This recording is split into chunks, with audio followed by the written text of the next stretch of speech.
C'est l'une des plus grandes énigmes de l'histoire romaine. Une légion entière disparue sans laisser de traces. Qui étaient-ils? Comment ont-ils combattu? Et surtout, que leur est-il arrivé? Plongeons ensemble dans l'histoire de la légendaire 9e Légion, de sa création jusqu'à son destin oublié. Notre histoire commence au 1er siècle avant Jésus-Christ.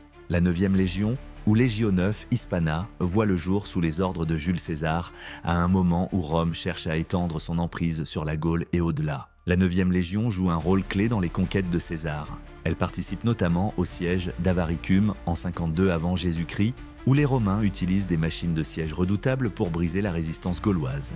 Elle est ensuite présente à la fameuse bataille d'Alésia, où elle affronte les forces de Vercingétorix. C'est sous la pression des légions comme la 9e que les Gaulois finissent par se rendre, scellant le destin de la Gaule romaine. Mais derrière ces victoires, il y a une discipline sans faille, un serment sacré, le sacramentum, que chaque légionnaire prêtait, jurant fidélité à Rome et à l'Empire. Ce serment n'était pas qu'une promesse, mais un lien sacré, celui de la loyauté jusqu'à la mort. La 9e était réputée pour sa bravoure et son efficacité, des qualités forgées dans les camps militaires et sur les champs de bataille.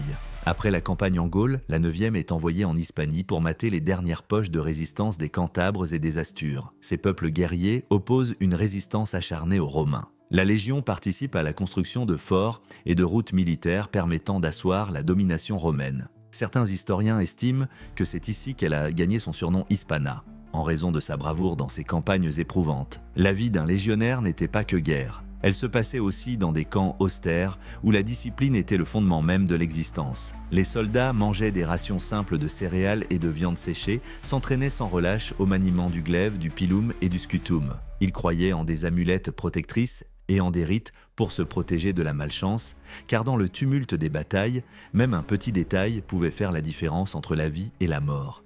Mais son histoire ne s'arrête pas là. Après l'assassinat de César en 44, avant Jésus-Christ, la 9e Légion est intégrée aux forces d'Octave, le futur empereur Auguste. Elle participe aux guerres civiles qui opposent Octave à Marc-Antoine. Lors de la bataille d'Actium en 31 avant Jésus-Christ, la flotte d'Octave, dirigée par Agrippa, triomphe. La 9e, dévouée au futur empereur, devient un élément central de la nouvelle armée impériale. Après des décennies de service, la 9e Légion est envoyée en Bretagne, l'actuelle Grande-Bretagne, sous les ordres de l'empereur Claude en 43 après Jésus-Christ. La conquête est difficile, les tribus brittoniques résistent avec férocité. La Légion affronte les Catuvellauni et d'autres clans redoutables lors de batailles sanglantes où les Romains doivent faire face aux chars de guerre britanniques, une arme aussi impressionnante que meurtrière. Installée à Lindum, Lincoln, la 9e joue un rôle clé dans la pacification de la région et la construction de routes et de forts. Mais en 60 après Jésus-Christ, un événement cataclysmique change son destin, la révolte de Boudica. Cette reine des Icènes mène une insurrection brutale contre les Romains, détruisant plusieurs cités. La 9e, dirigée par Quintus Petilius Cerialis, tente de l'arrêter, mais tombe dans une embuscade terrifiante. Des milliers de légionnaires sont massacrés, seules quelques centaines survivent et fuient vers des positions fortifiées. Malgré cette défaite humiliante, la Légion est renforcée et continue de jouer un rôle crucial en Bretagne. Sous Domitien, elle est impliquée dans de nombreuses opérations militaires et participe activement à la construction du mur d'Adrien qui doit protéger l'Empire des incursions pictes.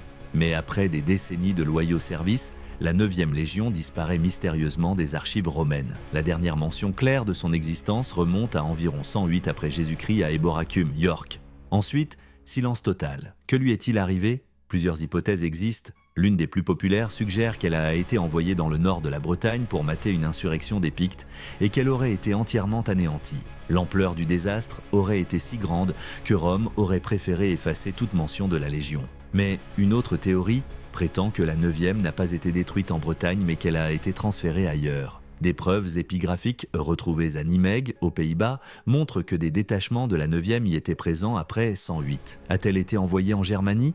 Ou en Dacie, où les conflits contre les Daces étaient particulièrement violents. D'autres indices suggèrent une possible implication en Orient. Aurait-elle été détruite dans les conflits contre les Parthes ou pendant les révoltes juives sous Hadrien? Certains documents indiquent qu'une légion aurait été anéantie lors de ces conflits. Était-ce la 9e?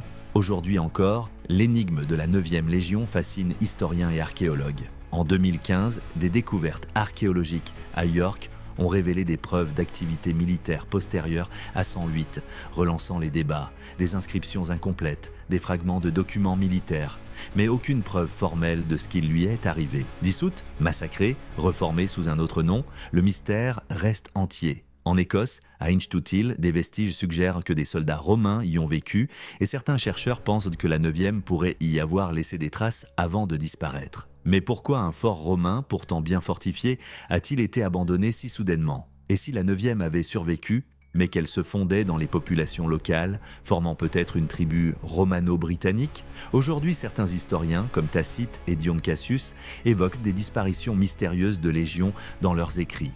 Mais aucun d'eux ne nous a laissé une réponse définitive. La 9e serait-elle l'une de ces légions perdues dans les limbes du temps? Ainsi s'achève le destin énigmatique de la 9e Légion, perdue dans les méandres du temps. Mais une chose est certaine, son histoire continue d'intriguer et de fasciner. Peut-être qu'un jour, un indice viendra percer ce mystère vieux de près de 2000 ans.